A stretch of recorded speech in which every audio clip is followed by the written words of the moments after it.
This unit is part of the Earth and Space Science Standard. This standard focuses on the physical features of the Earth and how they formed. This includes the interior of the Earth, the rock record, plate tectonics, and landforms. Although there may be even more information that is not in this video, we will only cover what is necessary for our standards in this video.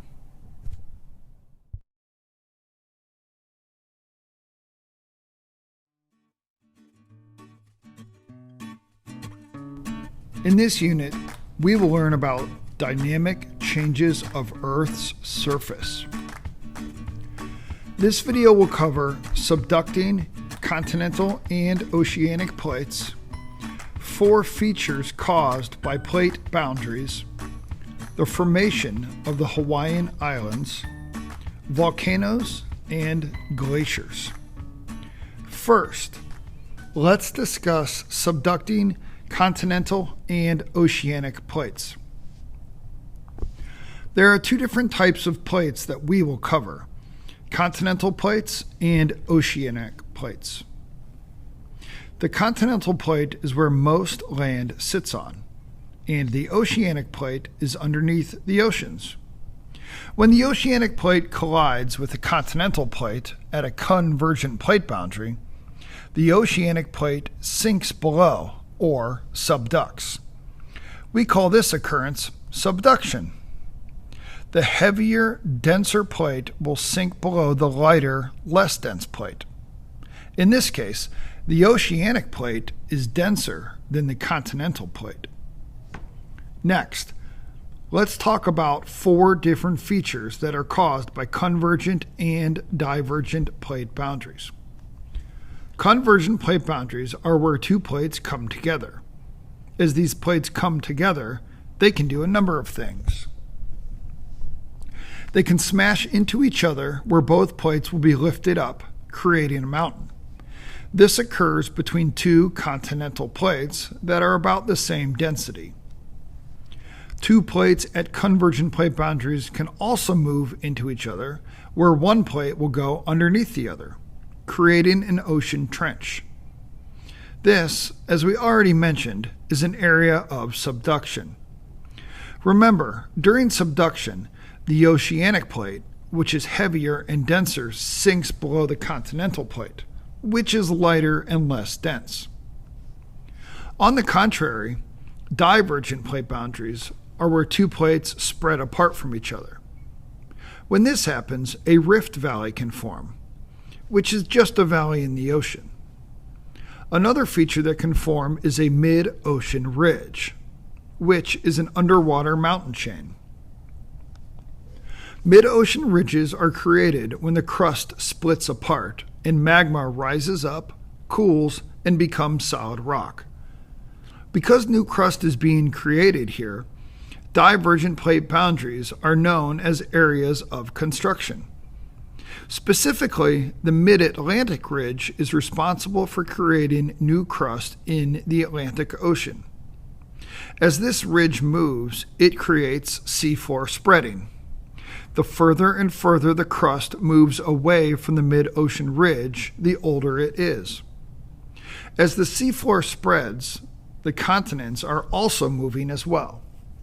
Because of this, North America, Central America, and South America are spreading apart from Europe and Africa. Since we are talking about formations in the ocean, let's talk about how the Hawaiian Islands formed. The Hawaiian Islands are an island chain. An island chain is a straight chain of volcanic islands located above a hotspot. An island arc is a curved chain of volcanic islands located above a hotspot. We will focus on island chains though, because the Hawaiian Islands are an island chain. To give you an understanding of how the Hawaiian Islands formed, let's check out this video. This video will show how the Hawaiian Islands formed, and are still forming. Not all volcanoes form at plate boundaries.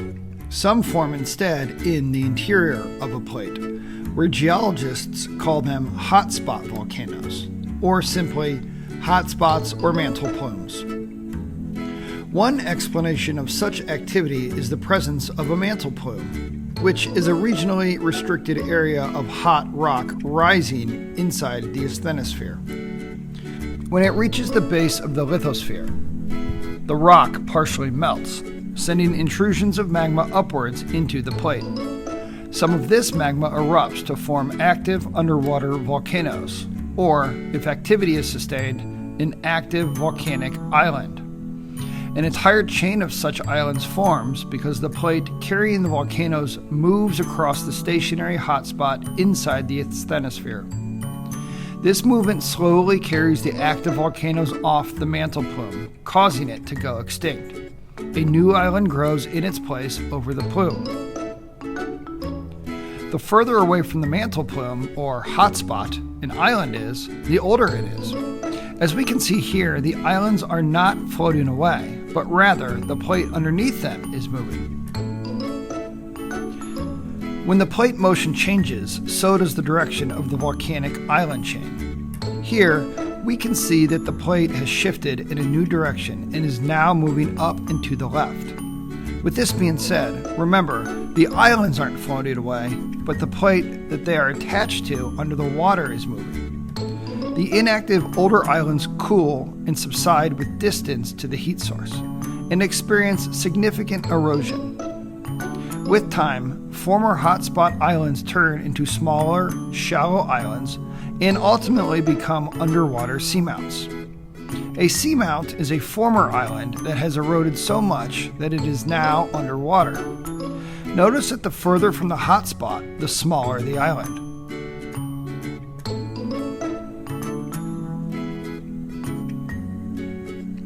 Through geological time, the direction of the plate motion is recorded by this hotspot tract of islands and underwater seamounts.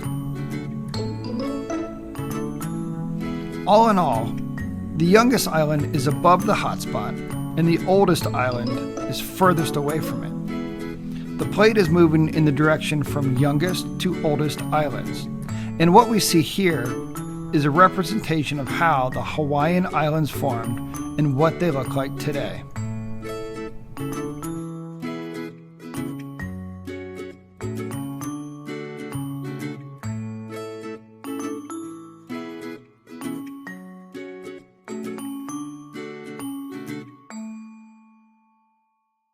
Now, let's discuss volcanoes. We do not go into great deal about volcanoes in our class, but we do cover 4 different types of volcanoes.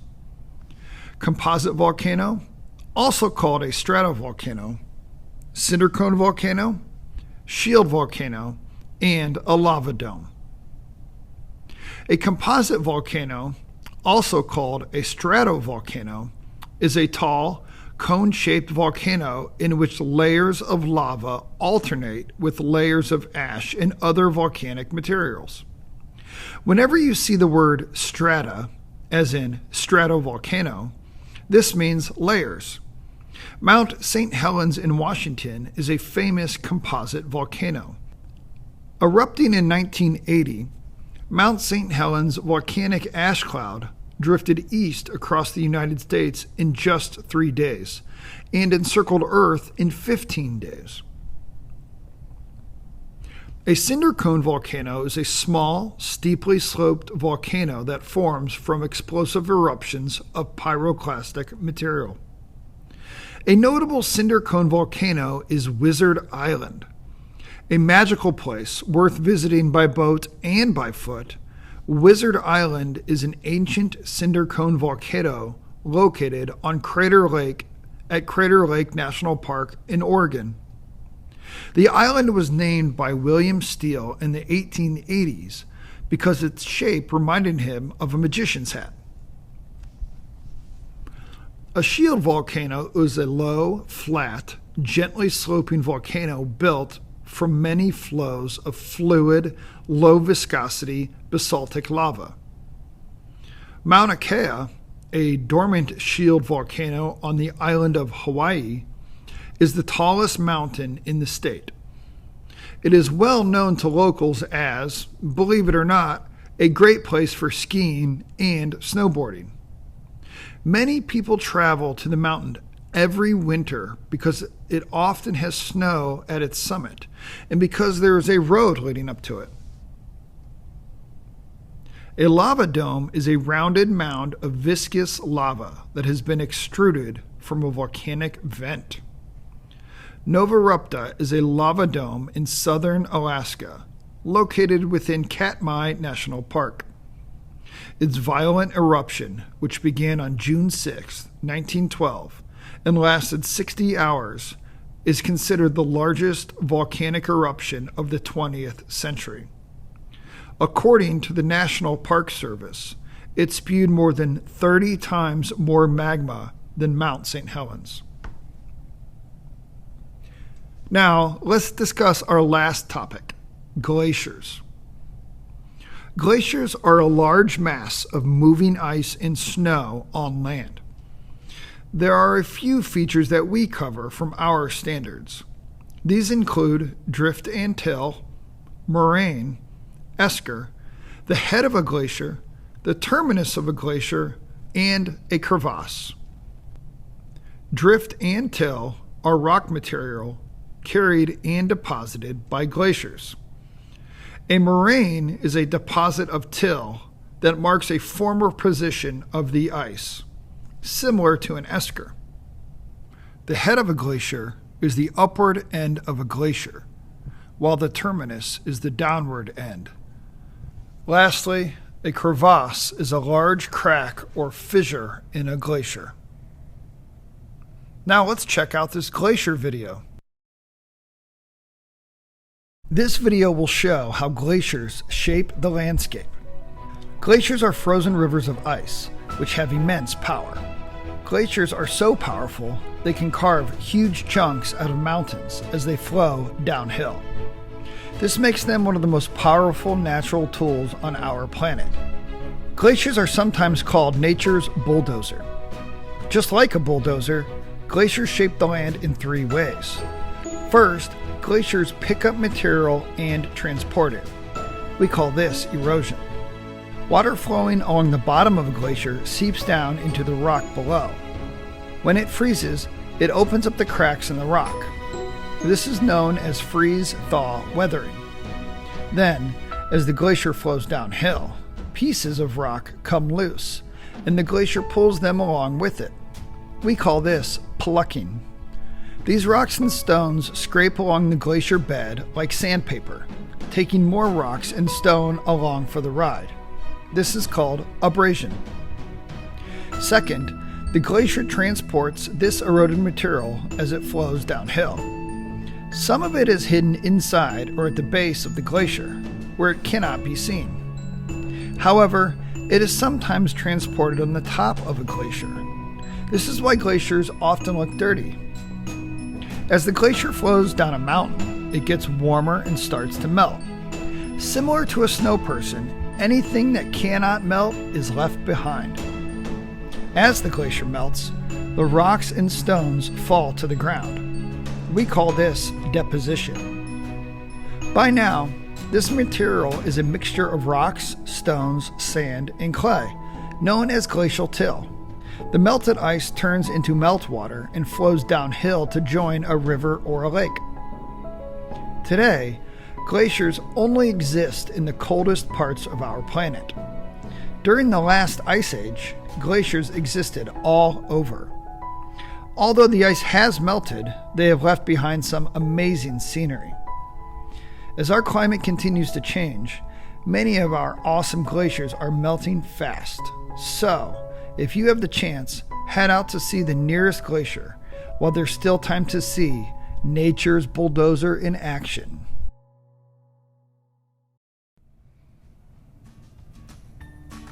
That does it for the dynamic changes of Earth's surface unit.